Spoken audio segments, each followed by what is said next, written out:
Nous allons lire dans Genèse chapitre 21. Genèse chapitre 21. Particulièrement, nous allons lire à partir du verset 8. Genèse 21, verset 8. L'enfant grandit et fut sevré. On parle ici d'Isaac, l'enfant de la promesse. L'enfant grandit et fut sevré. Et Abraham fit un grand festin le jour où Isaac fut sevré. Sarah vit rire le fils qu'Agar, l'Égyptienne, avait enfanté à Abraham. Le mot rire est traduit dans Galates chapitre 4 par persécuter. Le haïsser. Sarah vit rire le fils qu'Agar l'Égyptienne avait enfanté à Abraham. Et elle dit à Abraham, chasse cette servante et son fils, car le fils de cette servante n'héritera pas avec mon fils, avec Isaac. Cette parole déplut fort aux yeux d'Abraham à cause de son fils. Mais Dieu dit à Abraham que cela ne te déplaise pas à tes yeux, à cause de l'enfant et de ta servante. Accorde à Sarah tout ce qu'elle te demandera. Car c'est d'Isaac que sortira une postérité qui te sera propre. Je ferai aussi une nation du fils de ta servante, car il est ta postérité. Abraham se leva de bon matin, il prit du pain et une outre d'eau qu'il donna à Agar et plaça sur son épaule. Il lui remit aussi l'enfant et la renvoya. Elle s'en alla et s'égara dans le désert de Beersheba. Quand l'eau de l'outre fut épuisée, elle laissa l'enfant sous un des arbrisseaux et elle alla s'asseoir vis-à-vis à une portée d'arc, car elle disait que je ne vois pas mourir mon enfant. Elle s'assit donc vis-à-vis de lui, éleva la voix et pleura. Dieu entendit la voix de l'enfant. Et l'ange de Dieu appela du ciel Agar et lui dit, « Qu'as-tu, Agar? Ne crains point, car Dieu a entendu la voix de l'enfant dans le lieu où il est. Lève-toi, prends l'enfant, saisis-le de ta main, car je ferai de lui une grande nation. » Et Dieu lui ouvrit les yeux, et elle vit un puits d'eau. Elle alla remplir d'eau l'outre, et donna à boire à l'enfant. Dieu fut avec l'enfant, qui grandit, habita dans le désert, et devint tireur d'arc. Il habita dans le désert de Paran, et sa mère lui prit une femme du pays d'Égypte. Amen. Seigneur, nous voulons te bénir, nous voulons te glorifier, et nous te bénissons, Seigneur, pour tes plans merveilleux, pour tes pensées glorieuses qui ne sont pas les nôtres. Tu ne parles pas comme nous, tu n'agis pas comme nous, Seigneur. Tu ne penses pas comme nous, car tes pensées ne sont pas les nôtres. Et autant les cieux sont élevés au-dessus de la terre, autant tes pensées sont différentes des nôtres. Veuille bénir abondamment la réflexion de nos cœurs. Aide-nous et dirige-nous dans le désert de ce monde, Seigneur, que personne ne s'égare, mais que nous puissions voir et boire à ce puits d'eau que tu as placé, Seigneur, ton propre Fils, Jésus-Christ, source de la vie, qui a dit, si quelqu'un a soif, qu'il vienne à moi et qu'il boive. Merci, Père, dans le nom puissant de Christ. Amen. Et tout le monde dit, Amen. Gloire à Dieu. On peut s'asseoir, frères et sœurs, chers amis. Alléluia. Une grande injustice, Agar. L'histoire d'Agar est une histoire merveilleuse, une histoire qu'on a besoin de savoir, besoin de se rappeler si on ne l'a pas lue ou si on ne la connaît pas. La Bible commence par le livre de la Genèse. Genèse veut dire commencement. Commencement. Et dans la Genèse, nous avons là la semence, je dirais, de toutes les histoires. de toutes les histoires que l'on peut vivre, que l'on a vécues ou que l'on vivra ici-bas sur cette terre. Tout se trouve là dans la Genèse. Et dans la Genèse, nous avons une histoire de très grande injustice. Une injustice d'une belle femme, une Égyptienne, avec son garçon qui s'appelle Ismaël. Ismaël. On avait forcé cette femme à s'en aller, sans aucune ressource, sinon du pain et un peu d'eau. Et son garçon avait été évidemment son rêve, le rêve de cette mère, cette femme. Mais maintenant, son garçon était en train de faire son désastre. Son désastre. Et il semblait qu'il n'y avait absolument aucune solution. L'ange de Dieu l'a appelé en plein dans le désert, alors qu'il n'y avait plus d'eau dans l'outre, alors que le pain était épuisé, alors qu'ils étaient tous les deux, la mère et l'enfant, en train de s'égarer en plein désert. L'ange de Dieu l'appelle du haut des cieux. C'est le Seigneur, l'ange de l'Éternel qui campe. Et l'ange de Dieu appela du ciel Agar et lui dit, « Qu'as-tu, Agar? Qu'as-tu, Agar? » Est-ce que Dieu ne savait pas la situation? Est-ce que Dieu ne savait pas ce qui s'était passé sous la tente d'Abraham et de Sarah? Est-ce que Dieu ne savait pas le commandement qui avait été donné à cette servante? Pars d'ici, chassez. Chers amis, il semblait qu'il n'y avait absolument aucune solution. Une grande injustice. Nous allons voir aujourd'hui cette histoire. Injustice, en latin, se dit injuria, qui a fait en français injure. Une grande injure a été faite contre cette femme-là. Le sable du désert, des buissons qui sont là autour, buissons rabougris, il semble que tout était en train de se moquer d'elle. Tout était en train de se rire d'elle. Le soleil qui dardait ses rayons très forts. Les vautours qui semblaient maintenant se rapprocher de ce couple, la mère et l'enfant. Qu'as-tu, Agar? Le ciel a posé la question. Qu'as-tu, Agar? On ne connaît pas la réponse. La Bible ne le dit pas. Mais certainement que ça brûlait, probablement, dans les oreilles d'Abraham, de Sarah et de Dieu. Il ne semblait pas y avoir de circonstances atténuantes. Elle se sentait terriblement seule, abandonnée. On s'était trompé sur son compte. C'est injuste. On lui avait fait du tort. On avait mal agi. On l'avait, le verbe est là, et très fort, chassé. Tu n'as plus de place sous la tente d'Abraham et de Sarah. Abandonné, seul, rejeté. Sarah était venue vers son mari Abraham et lui avait dit, chasse cette servante. Chasse cette esclave, cette servante. En surface, de toute façon, on s'était servi d'elle.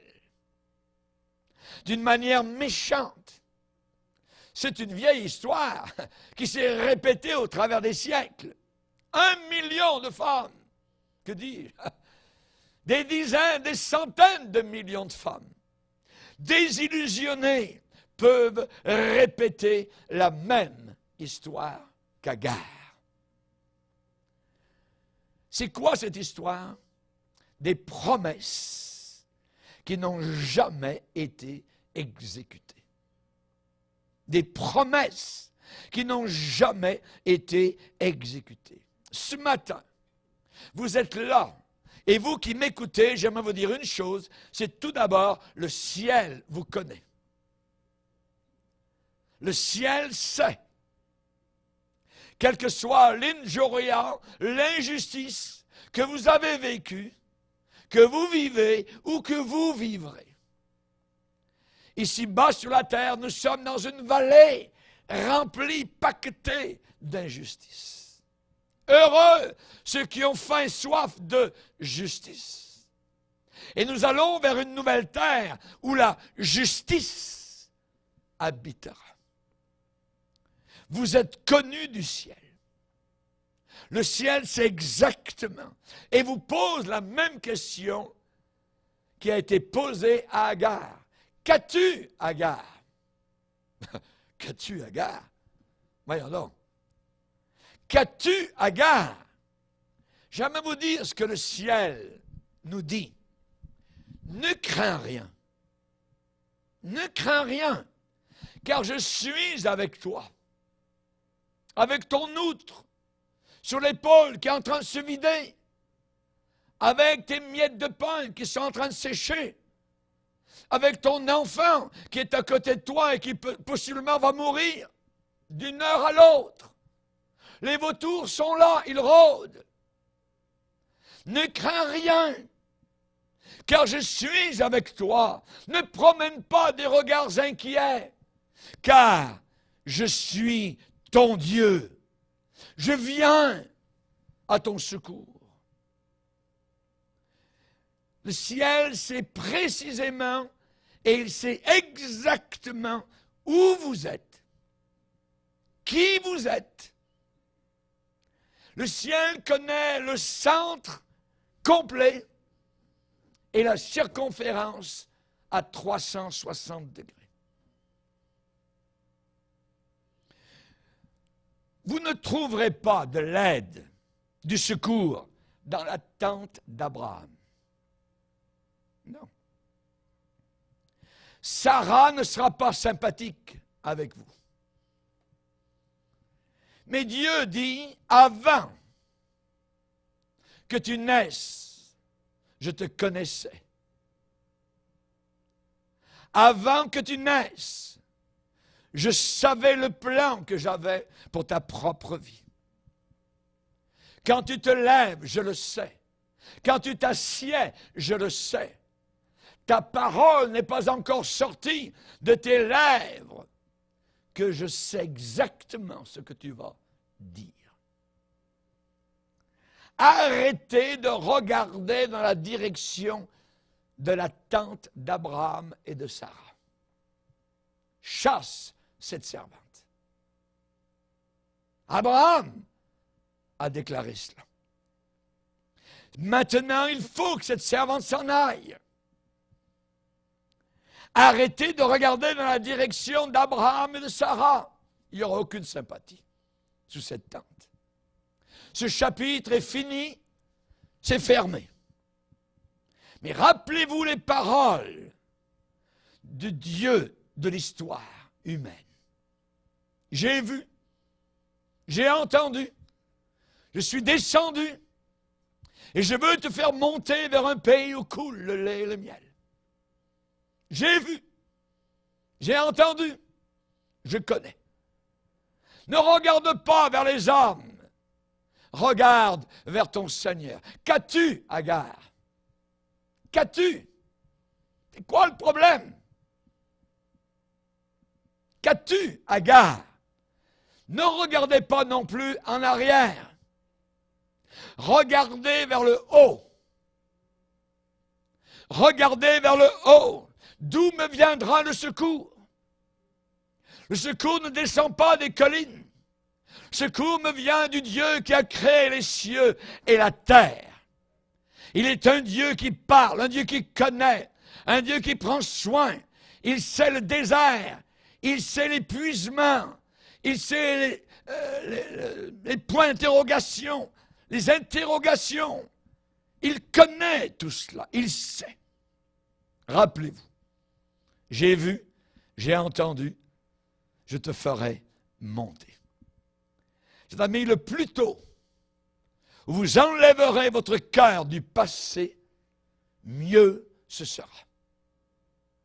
Tant que vous vivez sur les cendres du passé, les cendres sont là et empêchent le vent de l'esprit de ventiler votre foyer. Il faut oublier, comme Paul a dit, oubliant ce qui est en arrière, je me porte vers ce qui est en avant. Si on m'a chassé, je ne retourne pas.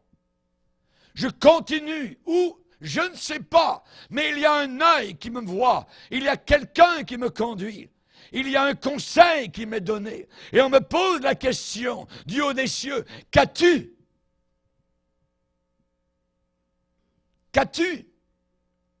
La seule manière avec laquelle Paul pouvait y arriver, c'est d'oublier ce qui était en arrière et de se précipiter vers ce qui était en avant. Et la seule manière avec laquelle nous aussi pourrons y arriver, c'est d'oublier totalement l'arrière. Votre histoire, la mienne, l'histoire des autres, avec toutes les indignités, avec tous les torts cruels que vous avez souffert, pourrait remplir un catalogue qu'on reçoit par la poste. Épais. Vous pourriez écrire votre propre livre de torts comme vous a fait. Tout le monde peut le faire. Le ciel demande et pose la question, qu'as-tu? Qu'as-tu, Agar? Qui pourrait nous écouter entendre parler, je dirais, de toutes les incompréhensions dont nous avons souffert sur cette terre? Prenons le cas d'Agar. Qui pourrait le nier? Regardez bien Agar. On va la laisser parler. Agar, qu'as-tu? Ce que j'ai, je suis une Égyptienne, une servante. J'ai cherché et j'ai obtenu un emploi avec des gens qui craignent Dieu. J'ai trouvé une religion étrange, différente de la nôtre en Égypte. Leur Dieu avait fait une promesse qui semblait être impossible à accomplir. Leur Dieu, à mes patrons, leur Dieu leur avait promis un fils. Et mes employeurs, eh bien, étaient âgés. Et ils attendaient, et les années passaient. Puis, la patronne a conçu un plan. Et elle a obtenu le consentement de son mari. Et on m'a demandé à moi, l'Égyptienne Agar, de rendre un service. Un fils est né à Abraham. C'est moi qui ai porté son fils dans mon ventre. Et j'ai pensé que le garçon, c'était le mien aussi, que ce garçon accomplirait l'espérance qu'ils attendaient. Mais graduellement, j'ai vu que quelque chose ne fonctionnait pas. J'ai vu cela très très bien. J'ai vu qu'ils n'étaient pas satisfaits. Ni le patron, ni la patronne. Ni Abraham, ni Sarah. Ils avaient passé à côté du plan de Dieu. Ils avaient passé à côté du chemin de Dieu. Et même pendant qu'eux étaient en train de croire qu'ils accomplissaient le dessein de Dieu, un autre fils est venu. Un autre, leur aîné. Mon patron avait 100 ans. Et la patronne avait 90 ans. Et leur Dieu leur a donné un autre fils. Ils l'ont appelé Isaac. Le mien s'appelle Ismaël. Pourquoi, moi, Agar, aurais-je le côté sale de toute cette affaire? On s'est servi de moi. On m'a utilisé. On a abusé de moi. Et on m'a renvoyé un beau jour avec une outre d'eau sur l'épaule et un peu de pain et quelques fruits dans mes mains. On m'a rejeté, moi et mon enfant, mon fils, pour vivre ou mourir.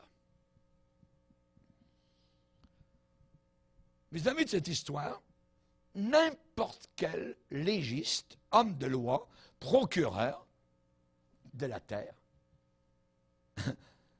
aurait pu trouver un jury sympathique pour Agar.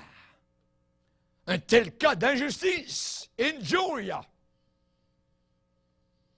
Et selon toutes les apparences, sa vie avait été complètement détruite à cette femme-là. Selon toutes les apparences, sa vie avait été complètement ruinée. Et il semblait que maintenant, elle méritait dommages et intérêts. Dans la pleine puissance de la loi.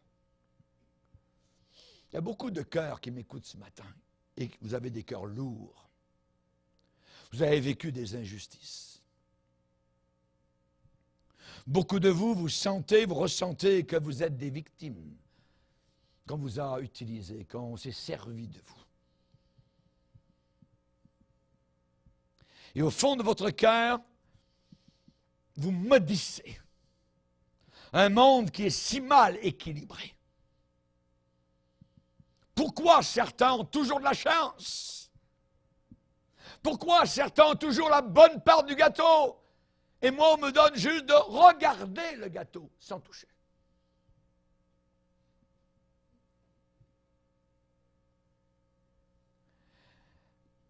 Est-ce que les faibles ne sont pas une proie dans ce monde? Est-ce que la terre n'est pas uniquement faite pour les Césars? Et malgré le message chrétien, n'est-ce pas que la loi du plus fort est toujours la meilleure? Oui, monsieur. Oui, madame, vous avez une plainte. Vous avez une réclamation. Alors déclarez-la bien haut et bien fort. Qu'as-tu, Agar? Qu'as-tu, Agar? Dieu ne vous le demanderait jamais s'il ne s'attendait pas à une réponse. Dieu veut que vous répondiez à cette question. Qu'as-tu, Agar? Alors, il faut décharger votre cas à Dieu. C'est Dieu qui vous pose la question, ce n'est pas un homme. Vous pouvez aller voir des milliers d'hommes autour et raconter votre histoire, ça fera zéro. C'est à Dieu. C'est lui qui vous pose la question. Qu'as-tu? Quelle est cette injustice? Quelle est cette injuria? Déchargez votre cas à Dieu. Ne restez pas silencieux. On vous demande une réponse. On vous demande de décharger votre cœur devant Dieu. Quelque chose est arrivé.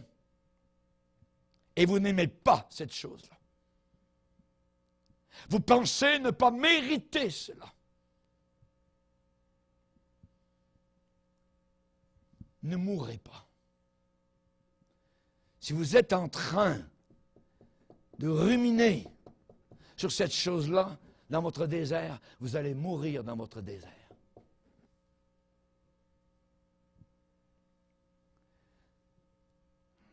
Par-dessus tout, monsieur, madame, ne mourrez pas, mais argumentez. Dites-le à Dieu. Qu'as-tu? On vous pose la question, comme Dieu a posé la question à Agar, dans cette injustice. soutenez un débat, accusez, pointez du doigt, mais ne mourrez pas.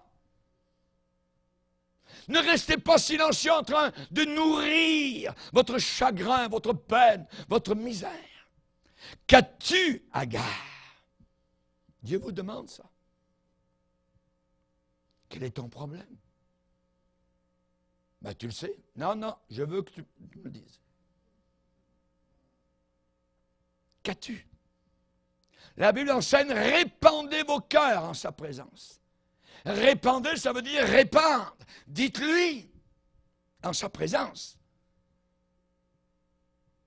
On aime répandre dans la présence des uns et des autres. Et plus il y aura de monde, plus regardez, blablabla. Ça, c'est de la calomnie, c'est autre chose. C'est devant Dieu qu'il faut le faire. C'est le ciel qui vous pose la question. La Bible nous enseigne qu'aucune tentation, aucune épreuve, aucune difficulté, aucune tentation ne vous est survenue qui n'ait été humaine. Mais Dieu qui est fidèle ne permettra pas que vous soyez éprouvés, tentés, au-delà de vos forces. Mais avec l'épreuve, la tentation, il préparera aussi le moyen d'en sortir. Il y a une sortie du désert, Agar. Il y a un puits quelque part, tu ne l'as pas vu. Tu penses que tu vas mourir et ton fils va mourir. Non. On te pose la question. Qu'as-tu, Agar? Sortez de cette situation. Vous l'avez ruminé pendant des années, c'est en train encore de vous avoir. Ça coupe vos nuits. Ça vous rend malade. Sortez de cela. Dites-le lui. Nommez des noms devant Dieu. Dites-lui ce que vous pensez de tout ce marasme, de tout ce désordre, de tout ce gâchis. Dites-le lui. La Bible me dit, déchargez-vous sur lui de tous vos soucis, car lui-même prend soin de vous. Elle pensait qu'elle était perdue dans le désert. Elle avait bien entendu le commandement, chasse cette servante. Ah, ben, Dieu n'est plus avec moi. Non, Dieu est encore avec toi. Il y a une sortie. Il y a une sortie de désert. C'est là où l'on commence à recevoir de l'aide. Ma Bible m'enseigne que mon Dieu peut secourir ceux qui sont tentés. Il peut, il a le pouvoir, il a l'autorité de secourir les hagards de ce monde, les enfants de ce monde, qui pensent qu'après la dernière miette de pain, la dernière goutte d'eau qui était dans l'outre, ils vont mourir au pied d'un arbrisseau. Déchargez-vous sur lui. Déchargez-vous sur lui. Notre génération ne veut plus tourner les regards vers Dieu, mais tourne les regards à l'horizontale vers les hommes. Les sociologues, les psychologues, les thérapeutes, les ceci, tout ça. Non, tournez-vous vers Dieu. Dites-le lui. Qu'as-tu? Qu'as-tu, Agar? Qu'as-tu? Votre délivrance, votre guérison, votre salut commence quand vous commencez à décharger votre cas. Déchargez-vous sur les autres. Non, sur lui. Sur lui. Il va vous écouter, madame. Dieu va vous écouter, madame. Vous savez, souvent, il y a du courrier qui arrive sur le bureau du maître de poste avec les mots « adresse inconnue ». C'est écrit sur l'enveloppe. Mais j'aimerais vous dire que la poste, si elle n'arrive pas à retrouver, Dieu sait où vous trouvez. Il savait où était Agar. À quel endroit du désert de Beersheba. Une femme oublie-t-elle l'enfant qu'elle allait? Même si elle l'oubliait, je ne t'oublierai jamais. Je t'ai gravé sur mes mains. J'ai gravé mon amour sur mes mains au calvaire, à la croix. T'oublierai-je? Dieu m'oublie, Dieu m'abandonne. Le gâteau est pour les autres, jamais pour moi. Non, non. Jamais vous ne serez abandonné de Dieu tant que vous lui ferez confiance. Il sait où vous êtes, il sait qui vous êtes, il sait ce que vous êtes, il sait ce qui vous a été fait, il connaît le passé, et il sait même ce que vous ne connaissez pas. Il est un Dieu, et nous ne sommes pas des dieux. David a déclaré dans un psaume, au psaume 71, « Et moi j'espérerai toujours. » Et moi j'espérerai toujours. Le moment où vous désespérez, vous êtes fini.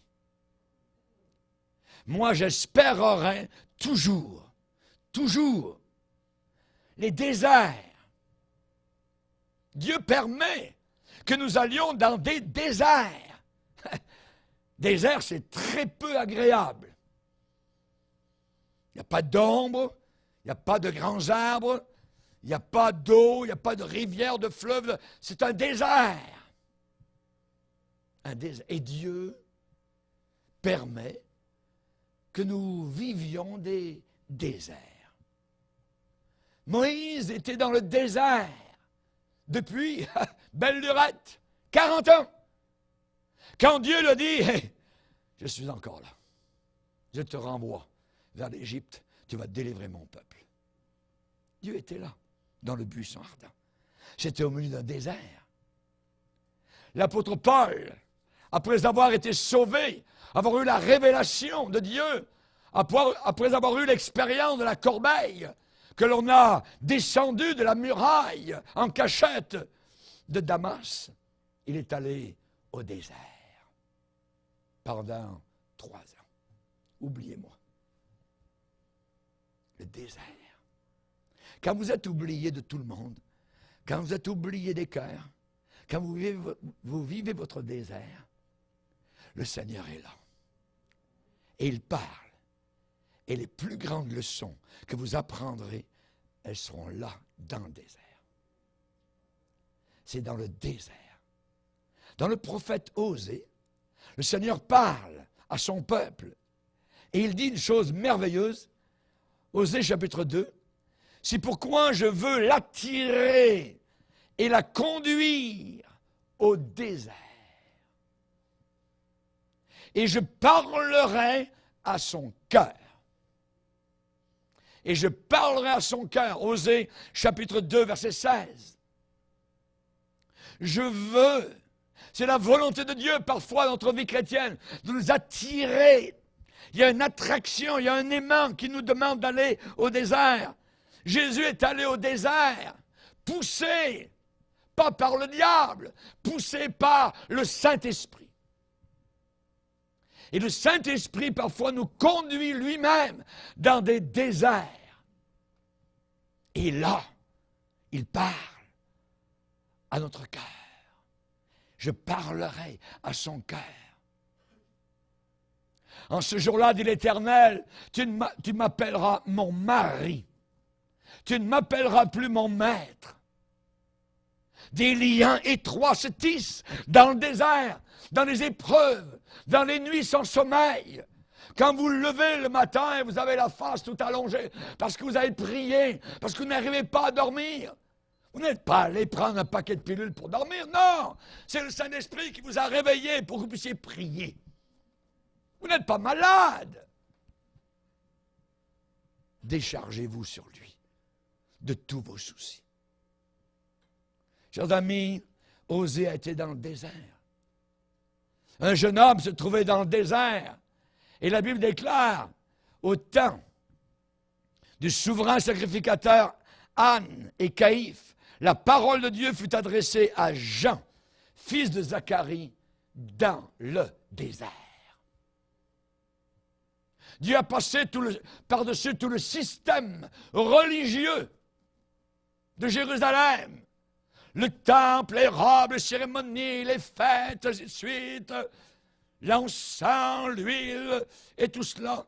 Et Dieu a passé par-dessus tout cela et il est allé parler là-bas à un homme dans le désert. Il ne leur parlait pas à Jérusalem. Il ne disait rien. c'était juste de la routine, de la religiosité. Il n'y avait rien, il n'y avait pas une once de vie. Et dans le désert, il y avait un homme qui était là, qui le matin ouvrait les yeux au premier rayon du soleil, qui mangeait des sauterelles et du miel sauvage, qui avait sur lui le manteau d'Élie, Jean le Baptiste, qui un jour a pointé son doigt noueux en direction du canyon du Jourdain. Voici l'agneau de Dieu qui ôte le péché du monde. Il l'a reconnu. L'Esprit de Dieu était dans cet homme. Agar, qu'as-tu? Tu as été chassé? On ne t'aime plus? Tu as juste un petit peu d'eau et un petit peu de pain? Tu es dans le désert?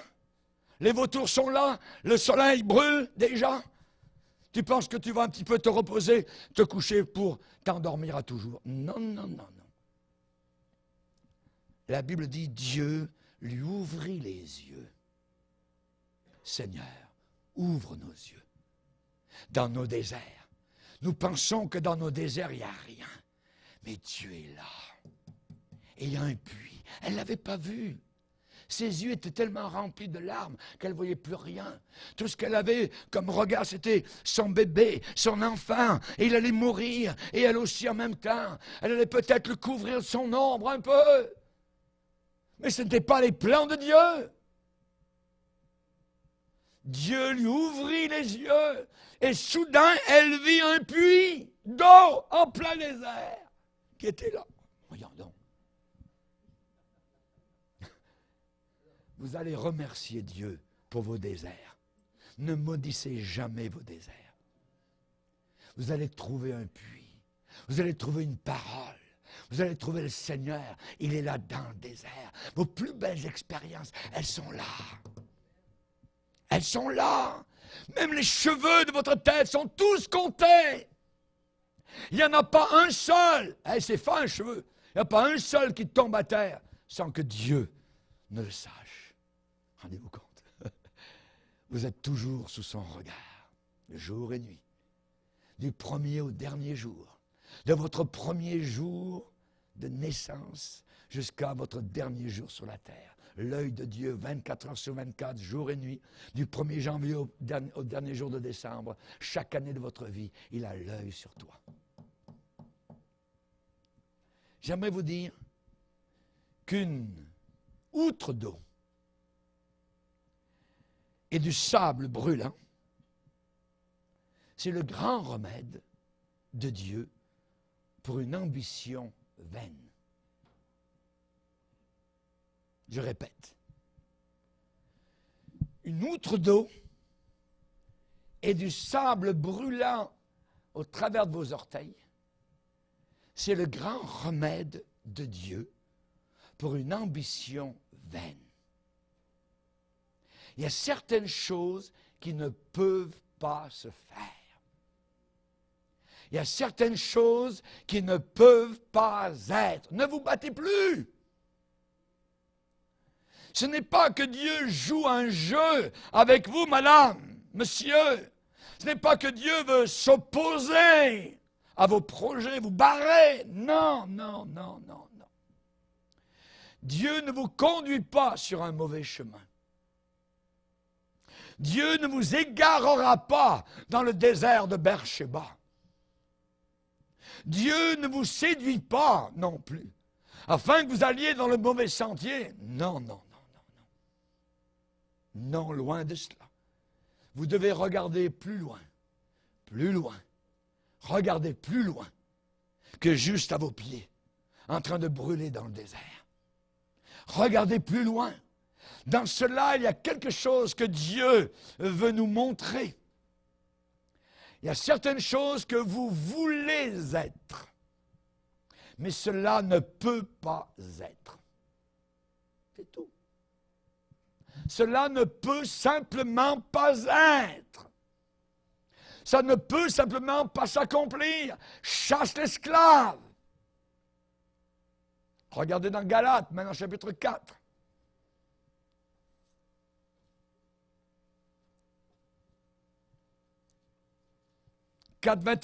Galates 4, 21, dites-moi, vous qui voulez être sous la loi, n'entendez-vous point la loi?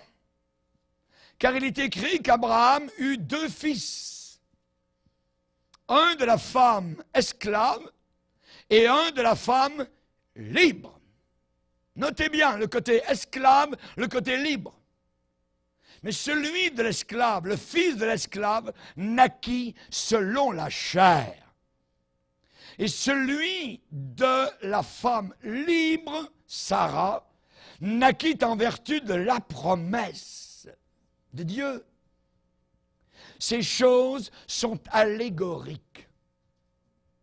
Le mot allégorique, ça veut dire c'est une image, c'est pour faire comprendre. Ces choses sont allégoriques, car ces femmes sont 2 alliances, l'une du mont Sinaï, enfantant pour la servitude, c'est Agar.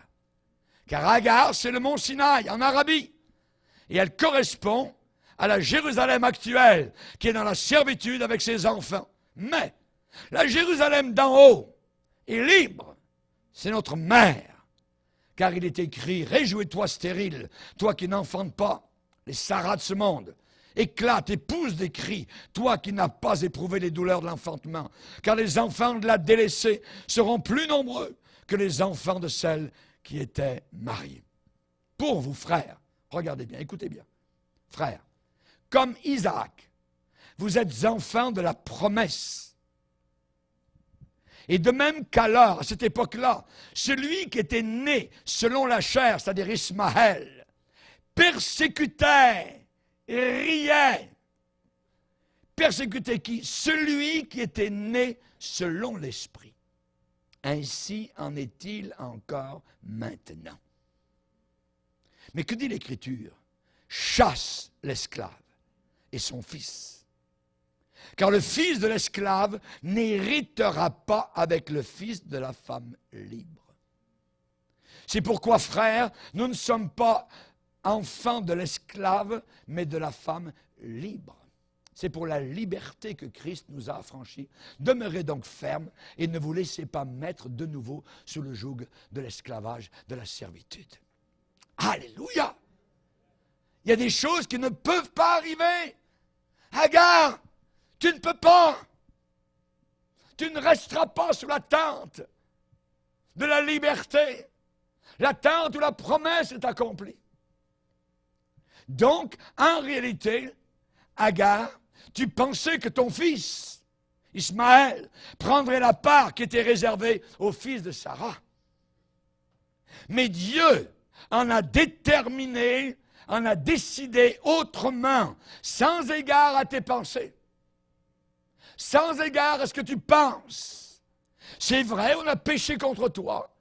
Et toi aussi, tu as péché contre Dieu. On s'est servi de toi. Ton patron est allé coucher avec toi.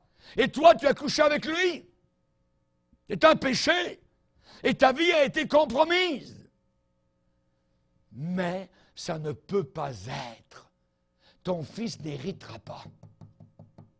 C'est réservé à Isaac. Dieu en a décidé ainsi. On s'est servi de toi, c'est vrai, mais le plus tôt tu vas passer par-dessus ce problème, le mieux ce sera. Tourne tes yeux dans une nouvelle direction, car je ferai de ton fils une nation aussi. Dieu avait un plan différent. Différent. Il y a certaines choses que vous voulez être, et ça ne peut pas, et ça ne sera pas, jamais. Ça ne peut simplement pas s'accomplir, parce que Dieu en a décidé ainsi. Mes pensées ne sont pas vos pensées. Je pensais que l'homme de Dieu viendrait, regarderait mes plaies, poserait sa main, Je pensais que, c'est ce que Naaman disait. Mais l'homme de Dieu a dit, va te plonger 7 fois dans le fleuve de Jourdain et tu seras guéri. Oh, les pensées de Dieu ne sont pas les nôtres. Je pensais que. David, à une époque dans sa vie, a dit, un jour, oh, je vais mourir entre les mains du roi Saül. Voyons donc. Jamais de la vie. Rappelle-toi David, quand tu étais jeune homme, l'onction, l'huile qui a coulé sur tes belles boucles blondes te promettait la royauté d'Israël. Tu crois que Dieu se trompe? Non, il va l'accomplir. Tu ne mourras jamais entre les mains du roi Saül. Ce n'est pas tes pensées qui vont s'accomplir, c'est la pensée de Dieu. Ne vous battez jamais dans un combat totalement inutile. Regardez toujours au Seigneur. Suite du message ce soir. Levons-nous ensemble.